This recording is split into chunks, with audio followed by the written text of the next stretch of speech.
नमस्कार दोस्तों, education and Buddhist channel में आप सभी का हार्दिक अभिनंदन है। आज इस वीडियो में मनोविज्ञान का एक बहुत ही महत्वपूर्ण सिद्धांत आपके साथ शेयर कर रहा हूं, जिसका नाम है क्रिया प्रसूत अनुबंधन सिद्धांत। ठीक है, क्रिया प्रसूत अनुबंधन सिद्धांत। इस सिद्धांत से संबंधित प्रश्न सभी शिक्षक भर्ती परीक्षा में अवश्य ही पूछे जाते हैं। एक महत्वपूर्ण सिद्धांत है। इस सिद्धांत को हमने वीडियो में विस्तार पूर्वक समझाया है तथा इससे संबंधित जो भी महत्वपूर्ण जानकारी है वो सब हमने आपके साथ साझा की है। आशा है कि यह वीडियो आपके लिए बहुत ही उपयोगी साबित होगा। तो बने रहिए वीडियो में अंत तक हमारे साथ। ठीक है दोस्तों, और हमारे वीडियो को लाइक कर देना अगर आपको पसंद आए तो, और हमारे चैनल को सब्सक्राइब कर देना अगर आप हमारे चैनल पर पहली बार हैं तो, और बेल आइकन को भी दबा दें जिससे कि आने वाला वीडियो का नोटिफिकेशन आपको मिल जाएगा। ठीक है दोस्तों, किसी ने बड़े कमाल की बात कही है दोस्तों, रफ्तार मेरी धीमी ही सही लेकिन उड़ान बहुत लंबी होगी। तो धीमे धीमे जो हम अध्ययन करेंगे, एक एक सिद्धांत को हम पढ़ेंगे जिससे कि आगामी परीक्षा में हम सफल हो जाएं। दोस्तों, पिछले वीडियो में हमने पावलोव का शास्त्रीय अनुबंधन सिद्धांत पढ़ा था और हमने पढ़ा था थॉर्नडाइक का नियम। थॉर्नडाइक का कौन सा सिद्धांत था? प्रयास एवं त्रुटि का सिद्धांत, जिसे हम एसआर थ्योरी कहते हैं। ठीक है दोस्तों, और आज हम पढ़ने वाले हैं स्किनर का सिद्धांत। जो स्किनर का सिद्धांत था क्रिया प्रसूत अनुबंधन का सिद्धांत, जिसे हम क्या कहते हैं? आरएस थ्योरी भी कहते हैं। ठीक है दोस्तों, तो चलिए पढ़ते हैं स्किनर साहब को। बहुत ही महत्वपूर्ण सिद्धांत है जिससे लगभग 2 से 3 प्रश्न आपके एकदम श्योर हो जाएंगे, और परीक्षा में सफल होने के लिए एक एक नंबर बहुत ही महत्वपूर्ण होता है। 1938 में कब किया था? स्किनर साहब ने प्रयोग किया था 1938 में। ठीक है, जो किया था चूहे पर किया था, यानी कि यहाँ पे 38 कर लेंगे, ये जो 30 है वो 38 कर लेंगे। चूहे पर प्रयोग किया था 1938 में, और इन्होंने दूसरा प्रयोग भी किया था, वो किया था कबूतर पर, जो किया था 1943 ईस्वी में। ठीक है दोस्तों, अगर वीडियो आपको पसंद आए तो लाइक ज़रूर करिएगा। तो स्किनर साहब ने ये जो सिद्धांत दिया था क्रिया प्रसूत अनुबंधन का सिद्धांत, कौन सा दिया था? क्रिया प्रसूत अनुबंधन सिद्धांत। क्रिया प्रसूत अनुबंधन सिद्धांत। ठीक है, ये सिद्धांत दिया था। अब ये सिद्धांत तो दिया था, लेकिन इसके अन्य नाम भी हैं जो प्रयोग किए जाते हैं। तो अन्य नामों को एक बार से हम पढ़ लेते हैं और दिमाग में बैठा लेते हैं जिससे हमें याद रहे। तो पहला कौन सा है? इस सिद्धांत को हम आरएस थ्योरी कहते हैं, आरएस थ्योरी भी कहते हैं। ठीक है दोस्तों, आर का मतलब क्या है? आर का मतलब है हमारा रेस्पॉन्स,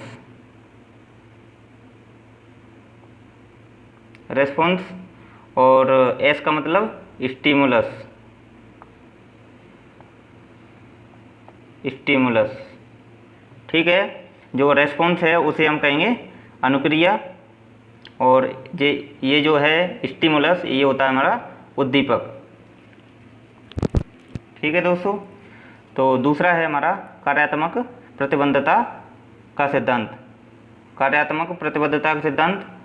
और तीसरा है सक्रिय अनुबंधन का सिद्धांत, ये भी इसे कहा जाता है सक्रिय अनुबंधन का सिद्धांत। और अगला है अविक्रमित अनुदेशन का सिद्धांत, ये भी इसे कहा जाता है अविक्रमित अनुदेशन का सिद्धांत। और अगला है नैमित्तिक अनुबंधन का सिद्धांत। ठीक है दोस्तों, जो नैमित्तिक अनुबंधन का सिद्धांत है ये बहुत ही महत्वपूर्ण है, IMP यानी इम्पोर्टेंट है ये। ठीक है, और आरएस थ्योरी ये भी है इम्पोर्टेंट, इसे भी IMP लिख लेंगे। वैसे तो लगभग सभी हैं, लेकिन ये ज़्यादा प्रश्न में पूछ लिए जाते हैं पेपर में, इसलिए इनको याद रखेंगे। और ये सक्रिय अनुबंधन का सिद्धांत, ये भी इम्पोर्टेंट ही है। ठीक है दोस्तों, मोस्टली इन तीनों को याद रखेंगे। और क्रिया प्रसूत अनुबंधन का सिद्धांत, ये नाम तो है ही जो स्किनर साहब ने दिया है। इस सिद्धांत के अनुसार यदि किसी अनुक्रिया के करने से सकारात्मक एवं संतोषजनक परिणाम मिलते हैं, यानी कि कोई भी प्राणी कोई क्रिया कर रहा है, अगर उससे संतोषजनक परिणाम उसको मिलेगा, रिजल्ट उसका संतोषजनक होगा, तो प्राणी यह क्रिया को बार बार दोहराता है। यानी कि कोई क्रिया करने से उसको सकारात्मक रिजल्ट मिल रहा है, संतुष्ट हो रहा है उस क्रिया से, क्रिया के रिजल्ट से, तो उस क्रिया को पुनः दोहराता है वो। ठीक है। और असफल या नकारात्मक परिणाम मिलने पर क्या होता है, उस क्रिया को पुनः नहीं दोहराता है। यानी कि प्राणी क्रिया कोई कर रहा है और उससे उसको कोई भी नकारात्मक या उस क्रिया में असफल हो जाता है, असफल होता है, तो उस क्रिया को पुनः नहीं दोहराएगा। जिससे क्या होता है, जिससे उद्दीपन अनुक्रिया का संबंध कमज़ोर हो जाता है। यानी कि जब असफल हो जाता है तो उद्दीपन अनुक्रिया का संबंध जो है वो कमज़ोर हो जाता है। और जब सकारात्मक होता है, यानी कि जब संतोषजनक रिजल्ट मिलता है, तब क्या होता है, तब उद्दीपन अनुक्रिया का संबंध जो है वो मजबूत बनता है। यही सिद्धांत दिया था किसने, स्किनर साहब ने। और स्किनर के बारे में सबसे मोस्ट इम्पोर्टेंट सन याद रखेंगे। इन्होंने सिद्धांत दिया था 1938 में, और स्किनर का पूरा नाम था, क्या था, पूरा नाम याद रखेंगे। इनको BF स्किनर लिखा जाता है, BF स्किनर। ठीक है। बी का मतलब हो गया बुरहम, बी का मतलब है बुरहस, और एफ का मतलब हो गया फ्रेडरिक, यानी कि बुरहस फ्रेडरिक स्किनर। ठीक है दोस्तों, क्या कहेंगे, इसलिए इसको कहा जाता है BF स्किनर। कहीं CF अगर दिया हो ऑप्शन में तो CF नहीं लगाना है, BF स्किनर ही लगाना है आपको। ठीक है। उपनाम भी याद हो गए होंगे। इसको RS थ्योरी कहते हैं, कार्यात्मक प्रतिबद्धता का सिद्धांत भी कहते हैं, सक्रिय अनुबंधन का सिद्धांत भी कहते हैं, और अविक्रमित अनुदेशन सिद्धांत भी कहते हैं, और नैमित्तिक अनुबंधन का सिद्धांत भी कहते हैं। ठीक है दोस्तों,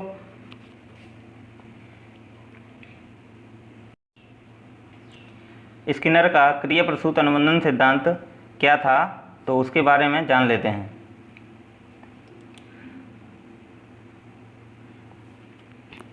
स्किनर का क्रिया प्रसूत अनुबंधन सिद्धांत,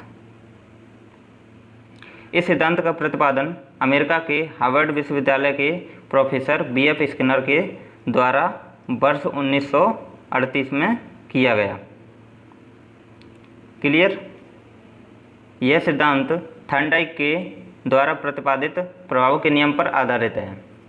किस पर आधारित है यह सिद्धांत, क्रिया प्रसूत का अनुबंधन सिद्धांत जो है वो थॉर्नडाइक का प्रभाव का नियम जो था उन्होंने दिया था, थॉर्नडाइक ने, उसी नियम पर आधारित है ये सिद्धांत। इस सिद्धांत को कार्यात्मक प्रतिबद्धता तथा साधक अनुबंधन एवं नैमित्तिक नाम से भी जाना जाता है। जो हमने जिसके उपनाम बताए थे वही इसमें उपनाम को दोहराया गया है, तो आप समझ ही गए होंगे। अब बात कर लेते हैं कि इस नियम को स्किनर ने 2 भागों में बांटा था। कितने भागों में, 2 भागों में बांटा था। इस सिद्धांत के अंतर्गत स्किनर ने सीखने की व्याख्या 2 रूपों में की, 2 रूपों में की थी, जो इस प्रकार है। कौन सी है, पहली है हमारी प्रतिक्रियात्मक व्यवहार।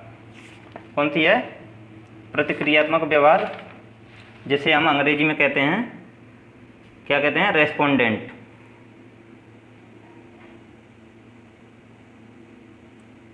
रेस्पोंडेंट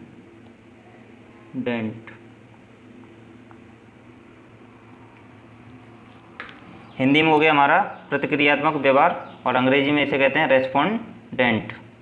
और दूसरा नियम था, यानी दूसरा रूप था, उसे कहते हैं क्रिया प्रसूत व्यवहार, जिसे अंग्रेजी में कहेंगे ऑपरेंट। इसे अंग्रेजी में हम कहेंगे ऑपरेंट।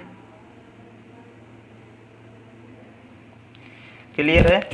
यानी कि पहला है प्रतिक्रियात्मक व्यवहार, जिसे हम कहेंगे रेस्पोंडेंट अंग्रेजी में, और दूसरा है क्रिया प्रसूत व्यवहार, जिसे अंग्रेजी में कहते हैं ऑपरेंट।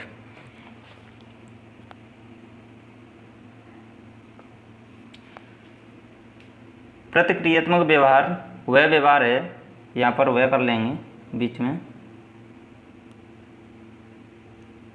प्रतिक्रियात्मक व्यवहार वह व्यवहार है जो किसी उद्दीपक के नियंत्रण में होता है। तो उद्दीपक के नियंत्रण में होता है वह होता है प्रतिक्रियात्मक व्यवहार, जबकि क्रिया प्रसूत व्यवहार प्राणी की इच्छा पर निर्भर होता है। किस पर होता है? इच्छा पर। यानी कि जो पहला व्यवहार है वो हमारा उद्दीपक की देन होता है। ये यहाँ लिख लेंगे उद्दीपक की देन, उद्दीपक की देन, ठीक है। और अगला है जो होता है वो प्राणी की स्वयं की इच्छा पर आधारित होता है। तो ये होता है स्वयं की इच्छा पर, यानी कि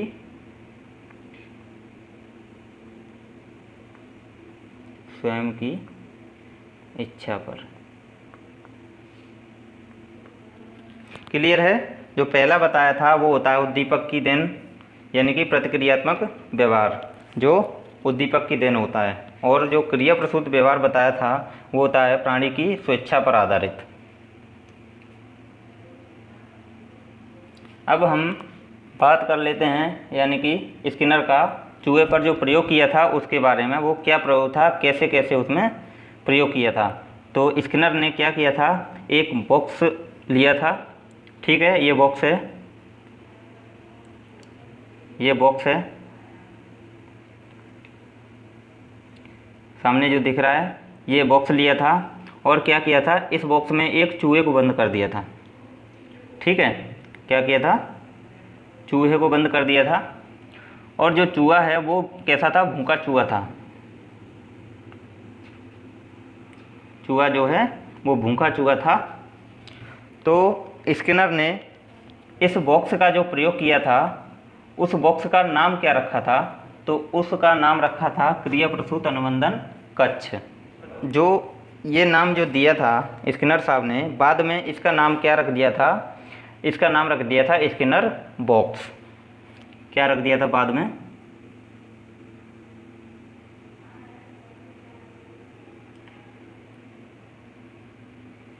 बाद में रख दिया था स्किनर बॉक्स।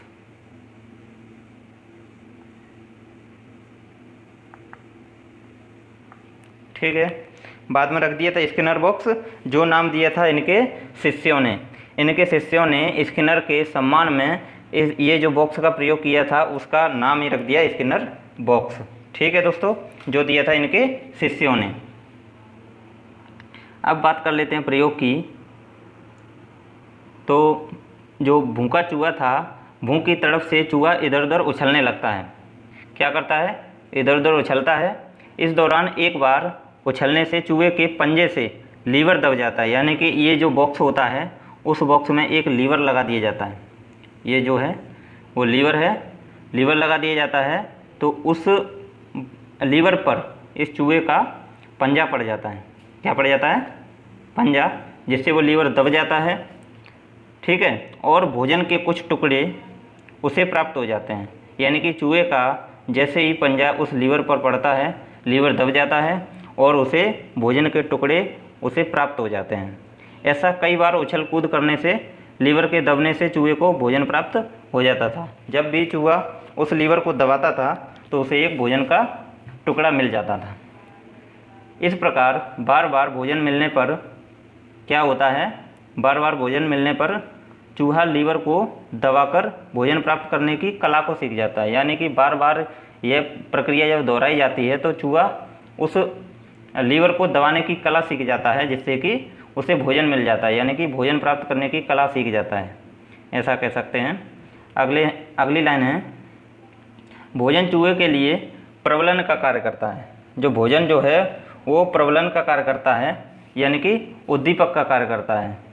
एवं जो भूख है, भूख क्या करती है, वो अनुक्रिया का कार्य करती है।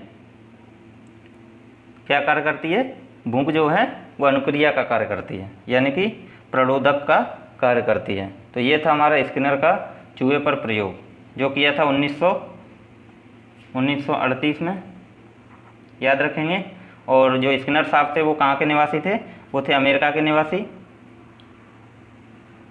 निवासी थे अमेरिका, यानी कि USA,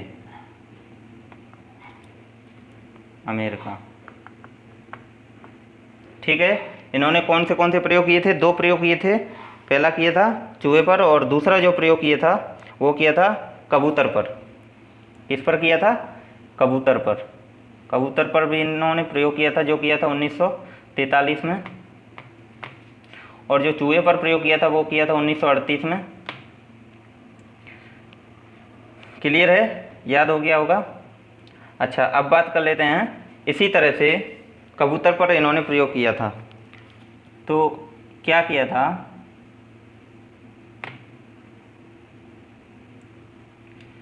पहले इन्होंने चूहे को उस बॉक्स में बंद किया था, फिर से उसी बॉक्स में, यानी कि स्किनर बॉक्स जिसका नाम दिया था, स्किनर बॉक्स में ही उन्होंने एक कबूतर को भी बंद कर दिया।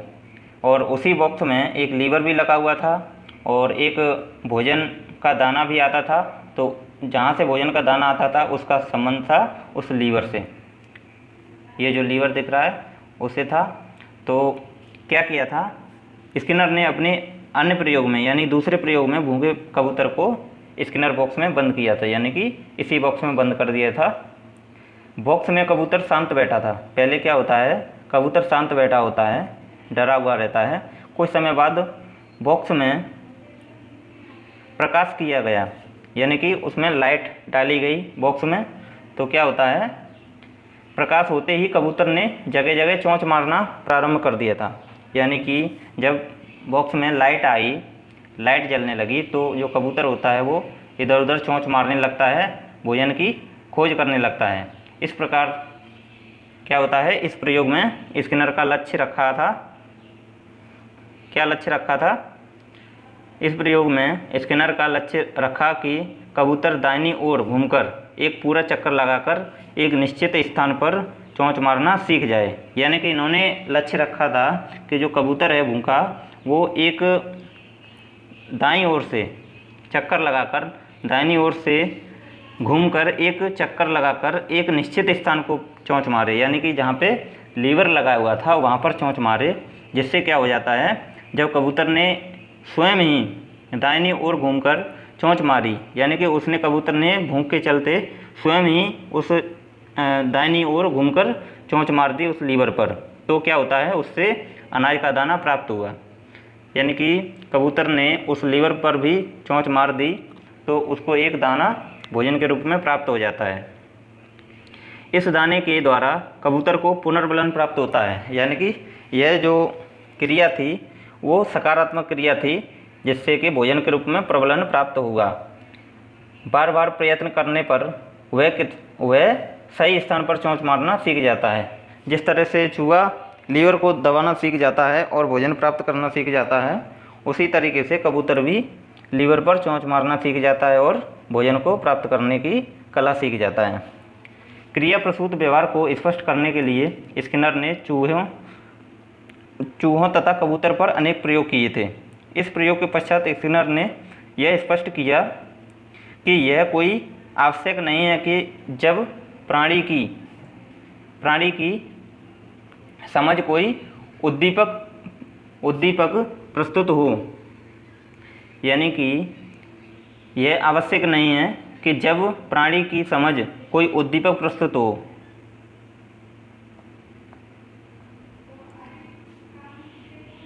प्रस्तुत हो, तभी वह प्राणी अनुक्रिया करेगा।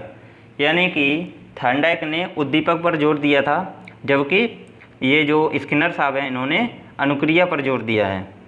सीधा अनुक्रिया पर, यानी कि पुनर्बलन पर जोर दिया है। इन्होंने बताया कि उद्दीपक प्रस्तुत हो तभी वह प्राणी अनुक्रिया करे, यह कोई ज़रूरी नहीं है। वातावरण में कुछ ऐसे भी प्राणी हैं जो हमेशा क्रियाशील रहते हैं, यानी कि जो प्राणी क्रियाशील रहते हैं, इसीलिए इसको कहा था, क्या कहा था?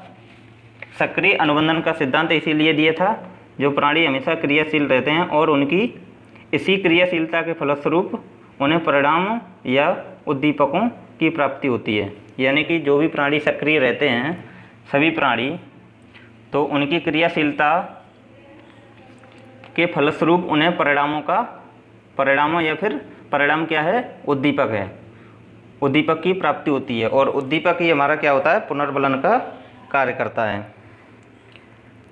ठीक है दोस्तों, इस स्किनर के प्रयोजन हमेशा सक्रिय या क्रियाशील रहते हैं। स्किनर के प्रयोजन हमेशा सक्रिय या फिर क्रियाशील रहते हैं। इसी कारण सिद्धांत को क्रियाशीलता का सिद्धांत भी कहा जाता है। ठीक है, सक्रिय अनुबंधन का सिद्धांत भी कहा जाता है। ये सब हम पढ़ चुके हैं, ये उपनाम है। इस सिद्धांत को RS टाइप की थ्योरी भी कहा जाता है। किस टाइप की थ्योरी कहा जाता है, RS टाइप की, यानी कि R हो गया हमारा अनुक्रिया, S हो गया उद्दीपक, रेस्पॉन्स और स्टिमुलस। अनुक्रिया, उद्दीपन यानी कि उद्दीपक। ठीक है, अनुक्रिया उद्दीपक का सिद्धांत कहा जाता है, जिसे हम RS थ्योरी भी कहते हैं। क्या कहते हैं, RS थ्योरी, यानी कि R फॉर रेस्पॉन्स अनुक्रिया और S फॉर स्टिमुलस यानी कि उद्दीपक। ठीक है, जो दी थी स्किनर ने। और इसी प्रकार से जो थॉर्नडाइक थे, थॉर्नडाइक ने क्या किया था, थॉर्नडाइक ने SR थ्योरी दी थी। उन्होंने उद्दीपक को महत्व ज़्यादा दिया था, जबकि स्किनर ने अनुक्रिया को महत्व दिया है। समझ गए दोस्तों, क्लियर है। चलिए आगे चलते हैं। स्किनर ने सीखने के क्षेत्र में पुनर्बलन को विशेष महत्व दिया है। किसको महत्व दिया है, पुनर्बलन को विशेष महत्व दिया है। पुनर्बलन का प्रयोग किया था स्किनर साहब ने। ठीक है दोस्तों, अगर प्रश्न में आ जाता है पुनर्बलन का प्रयोग किसने किया था, तो ये हो जाएगा हमारा स्किनर। स्किनर ने पुनर्बलन को सीखने का राजमार्ग कहा है। स्किनर ने पुनर्बलन को क्या कहा है, सीखने का राजमार्ग कहा है। स्किनर का यह सिद्धांत अविक्रमित अनुदेशन पर आधारित है। अविक्रमित अनुदेशन पर आधारित है, यानी कि स्वयं की इच्छा पर आधारित है। यह किसी बाहरी उद्दीपक पर आधारित नहीं है, यानी बाहरी अनुक्रिया पर आधारित नहीं है, यह स्वयं की इच्छा पर आधारित है। इसलिए इसको कहा जाता है अविक्रमित उद्दीपक, अविक्रमित अनुदेशन पर आधारित है। दोस्तों, हमने पढ़ा स्किनर का क्रिया प्रसूत अनुबंधन का सिद्धांत, और इसे क्या कहते हैं, क्रिया प्रसूत अनुबंधन के सिद्धांत को RS थ्योरी के नाम से भी जानते हैं। RS थ्योरी, और जो थॉर्नडाइक का था उसे हम SR थ्योरी के नाम से जानते हैं। ठीक है, अब क्रिया प्रसूत का अनुबंधन सिद्धांत है, वो कौन से टाइप का होता है, वो होता है R टाइप का, R प्रकार का। मोस्ट इम्पोर्टेंट ये लाइन है, किस प्रकार का है, R टाइप का, R प्रकार का। और थॉर्नडाइक का आ जाता है तो वो होता है हमारा S प्रकार का, यानी कि R फॉर रेस्पॉन्स और S फॉर स्टिमुलस। ठीक है, तो इसको हम RS थ्योरी भी कहते हैं, RS थ्योरी भी कहते हैं। मैं बार बार ये सब क्यों दोहरा रहा हूँ, आपको याद रखने के लिए, जिससे कि आपके दिमाग में अच्छे से याद रहे। ठीक है दोस्तों, तो कैसी लग रही है हमारी वीडियो, आप कमेंट बॉक्स में ज़रूर बताएं और हमारी वीडियो को लाइक कर दें। चलिए आगे हम पढ़ते हैं। ये जो प्रयोग किया था स्किनर ने जो प्रयोग किया था उसके कुछ शैक्षिक महत्व हैं। प्रयोग है तो उनके महत्व भी होंगे, उसका क्या महत्व है, शैक्षिक महत्व क्या है, वो हम पढ़ते हैं। तो पहला है, इसका प्रयोग बालकों के शब्द भंडार में वृद्धि के लिए किया जाता है। किस में किया जाता है, कोई बालक होता है छोटा, तो इस प्रयोग का उसमें क्या होता है, महत्व होता है। किसमें, शब्द भंडारण में, यानी कि बालक के शब्द भंडारण में इस प्रयोग का महत्व है, यानी कि उसमें ये उपयोगी होता है। दूसरा है, शिक्षक इस सिद्धांत के द्वारा सीखे जाने वाले व्यवहार को स्वरूप प्रदान करता है। यानी कि शिक्षक इस सिद्धांत के द्वारा सीखे जाने वाले व्यवहार को पुनर्रूप यानी कि स्वरूप प्रदान करता है, उसको इमेज देता है, आकृति देता है, उसका स्वरूप देता है, आकार देता है। ठीक है, वह उद्दीपक पर नियंत्रण करके वांछित व्यवहार का सृजन कर सकते हैं। क्या कर सकते हैं? उद्दीपन पर नियंत्रण करके वांछित व्यवहार का सृजन कर सकते हैं। उद्दीपन क्या है? उद्दीपक जो हमारा लक्ष्य होता है उसको नियंत्रण करके, उसका लक्ष्य को नियंत्रण करके हम क्रिया करते हैं, उसी तरह से हम व्यवहार करना सीख जाते हैं। अगला है, इस सिद्धांत में सीखी जाने वाली क्रिया को छोटे छोटे पदों में विभाजित किया जाता है। शिक्षा में इस विधि का प्रयोग करके सीखने में गति और सफलता दोनों मिलती है। यानी कि स्किनर साहब ने कहा है, यानी कि उन्होंने कहा है कोई हम क्रिया कर रहे हैं, कोई भी काम कर रहे हैं, बड़ा काम है, तो उसको छोटे छोटे भागों में बांट लिया जाना चाहिए, जिससे क्या होता है, इस विधि का प्रयोग करके सीखने में यानी कि उस कार्य की गति बढ़ जाती है और हमें सफलता भी मिलती है। क्लियर? चलिए आगे है, स्किनर का मत है क्या है, जब भी कार्य में सफलता मिलती है तो संतोष प्राप्त होता है। संतोष प्राप्त होता है, यह संतोष क्रिया को बल प्रदान करता है। क्या करता है? जब कोई क्रिया की जाती है तो अगर सफलता मिलती है तो हमें संतोष प्राप्त होता है। जब संतोष प्राप्त होता है तो क्या होता है, ये क्रिया को बल प्रदान करता है, तो वह प्राणी उस क्रिया को पुनः दोहराने लगता है। तो जो संतोष है वो क्या है, वो एक पुनर्बलन का कार्य कर रहा है। इसमें पुनर्बलन को बल मिलता है। क्या होता है? पुनर्बलन को बल मिलता है, अधिकाधिक अभ्यास द्वारा क्रिया को बल मिलता है। यानी कि ये प्रभाव का नियम पर आधारित है। ठीक है, प्रभाव का नियम में क्या होता है, यही तो है थॉर्नडाइक का नियम, प्रभाव का नियम, जो अभ्यास द्वारा क्रिया को बल मिलता है। अगली लाइन है, यह सिद्धांत जटिल व्यवहार वाले तथा मानसिक रोगियों को वांछित व्यवहार के सीखने में विशेष रूप से सहायक होता है। क्या होता है? जो भी मंदबुद्धि बालक होते हैं या फिर जो जटिल व्यवहार वाले मानसिक रोगियों को सीखने में विशेष सहायता प्रदान करता है यह प्रयोग, जो है क्रिया प्रसूत अनुबंधन सिद्धांत, जो प्रभाव के नियम पर आधारित है। क्लियर है? अगला है, दैनिक व्यवहार में हम इस सिद्धांत का बहुत प्रयोग करते हैं। तो आप समझ गए होंगे इसका क्या क्या शैक्षिक महत्व है। दैनिक व्यवहार में हम इसका बहुत ही प्रयोग करते हैं। तो दोस्तों आपके समझ में आ गए होंगे ये प्रयोग का क्या शैक्षिक महत्व है। अब हम बात कर लें इस प्रयोग की विशेषताएं। इस प्रयोग की क्या क्या विशेषताएं हैं, तो चलिए पढ़ते हैं। क्रिया प्रसूत सिद्धांत की विशेषताएं। तो पहली विशेषता क्या है, पुनर्बलन आवश्यक तत्व है। यानी कि जो पुनर्बलन है वो इसमें आवश्यक तत्व होता है। क्या होता है, जब कोई बालक कोई क्रिया कर रहा है यानी सकारात्मक कार्य कर रहा है तो उसको पुनर्बलन दिया जाना आवश्यक होता है, जिससे कि वह उस क्रिया को पुनः दोहराएगा, तो उससे क्या होगा, और ज़्यादा सकारात्मक रिजल्ट मिलेगा। ठीक है, तो इसलिए पुनर्बलन आवश्यक तत्व होता है। इस प्रयोग की ये विशेषता है। अगली विशेषता क्या है, यह सिद्धांत मंदबुद्धि बालकों के अधिगम के लिए बहुत उपयोगी है। इसकी यह भी विशेषता है कि जो भी मंदबुद्धि बालक होते हैं, ठीक है, जो भी होते हैं उनको यह सीखने के लिए बहुत ही उपयोगी होता है।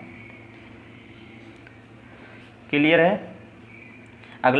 अगली विशेषता है, सीखने की क्रिया में अभ्यास पर अधिक बल दिया जाता है। क्या बल दिया जाता है? सीखने की क्रिया में इस प्रयोग द्वारा अभ्यास पर बल दिया जाता है। क्लियर है? आशा है कि आप ये सिद्धांत को अच्छे से समझ गए होंगे।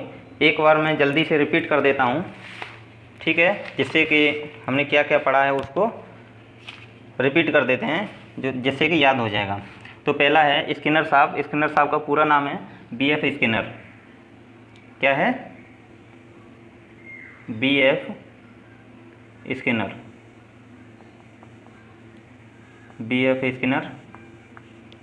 ठीक है, पूरा नाम है BF स्किनर। अगर कहीं ऑप्शन में CF स्किनर, GF स्किनर या फिर कुछ भी ऑप्शन आ जाता है तो उसको हम यही टिक करेंगे BF स्कैनर पे। ठीक है, BF स्कैनर जो थे वो कहाँ के निवासी थे, तो BF स्कैनर निवासी थे हमारे अमेरिका के, यानी कि USA या फिर अमेरिका। और इन्होंने कौन सा सिद्धांत दिया था, तो इन्होंने सिद्धांत दिया था क्रिया प्रसूत अनुबंधन सिद्धांत। अब इस सिद्धांत को अन्य नामों से जानते हैं। कौन से नाम हैं? पहला है सक्रिय अनुबंधन का सिद्धांत, दूसरा है अनुक्रिया उद्दीपक सिद्धांत, तीसरा है कार्यात्मक प्रतिबद्धता सिद्धांत, और चौथा है साधनात्मक अनुबंधन सिद्धांत, और अगला है स्किनर बॉक्स प्रयोग भी कहते हैं इसे। क्या कहते हैं? स्किनर बॉक्स प्रयोग, इसका दूसरा नाम भी था। और अगली है बहुत ही महत्वपूर्ण RS थ्योरी। RS थ्योरी भी इसे कहा जाता है। अब बात आती है कि इसको कौन से प्रकार का सिद्धांत कहते हैं, तो इसे कहते हैं R प्रकार का, R प्रकार का। ठीक है, यानी कि अनुक्रिया प्रकार का। क्लियर है? ये जो पॉइंट है R प्रकार का वो याद रखें, ये एग्जाम में अक्सर आ जाता है। ठीक है, तो ये प्रयोग किया था, कब किया था? 1938 में चूहे पर, 1938 में किया था चूहे पर।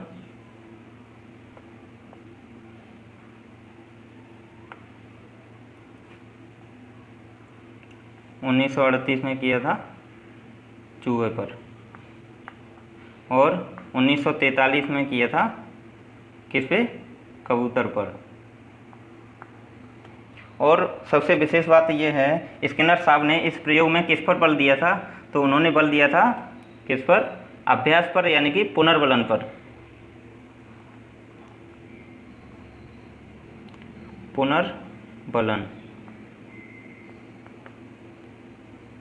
पुनर्बलन पर बल दिया था और अभ्यास पर बल दिया था। ठीक है दोस्तों, तो आशा करता हूँ आपको वीडियो बिल्कुल पसंद ही आया होगा, और हमारे चैनल को सब्सक्राइब भी कर दीजिए, बेल आइकन को भी दबा दीजिए। ठीक है दोस्तों, मिलते हैं फिर अगले वीडियो में अगले सिद्धांत के साथ। इसी के साथ जय हिंद, जय भारत, वंदे मातरम। धन्यवाद दोस्तों, वीडियो देखने के लिए धन्यवाद।